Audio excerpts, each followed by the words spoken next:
private jets touching down on Friday at the Port Harcourt International Airport painted a picture that the man was not even in the state all this while, that he had to take a leave, go far away from the state, probably for his own mental health. But he's back, and I saw him taking a trip around the government house. From his facial expression suggested that he wasn't impressed with what he saw. But the thing is, the 6 months is up. It is now left for Governor Fubara to pick up the baton from where he left it and ensure that whatever the Rivers people may have lost within those 6 months, he should try as much as he can to do some catching up for them. Governance indeed suffered. Is it going to be easy? The answer is no. Because as far as I'm concerned, Fubara is more or less a sitting duck, powerless, toothless bulldog. Most of the things that make governors influential have been taken away from him. He did not have a say in the local government election. The councillors emerged without him. The local government chairman emerged without him. Other appointees, the man in charge of RCEC right now, is not loyal to him. So most of the appointees, most of the appointments he was supposed to make to curry loyalty and some amount of influence have been taken away from him.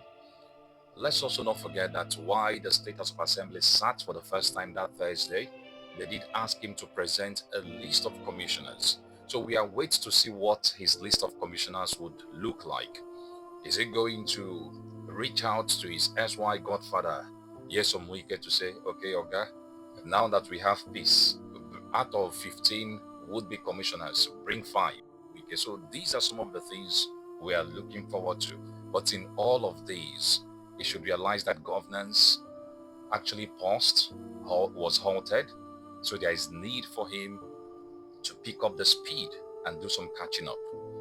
Well, some people, last week we did use several not too savory words to describe the situation in River State.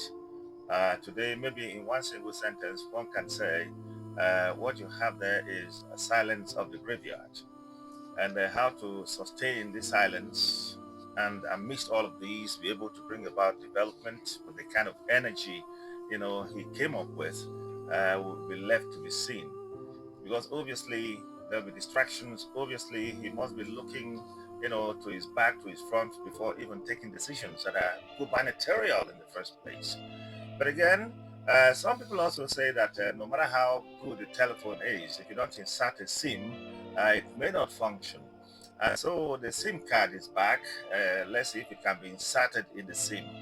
There'll be a whole lot of stock taking to be done. He talked about his moving around, not being impressed from his countenance.